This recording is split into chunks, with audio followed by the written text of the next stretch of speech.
ଏଥିରେ କୋଉ କଲର ପଡିଛି? ପିଙ୍କ କଲର ହେଲା ଗୋଲାପ କଲର ନାଇଁ। ଆଚ୍ଛା ଏଇ କଲର ଯେମିତି ତମର କୋଉ କଲରଟା ସେମିତି ତମେ କଣ ଦେଖିଛ ନା? ହଁ ହେଲା ପିଙ୍କ କଲର ହେଲା। ଆଚ୍ଛା ଏଥିରେ କଣ ପଡିଛି? ହଳଦିଆ କଲର କୋଉ କଲର ପଡିଛି?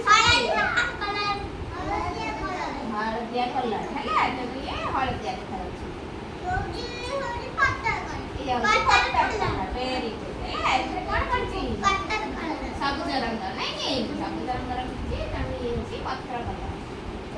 ଆଚ୍ଛା ଏଥିରେ କଣ କଲର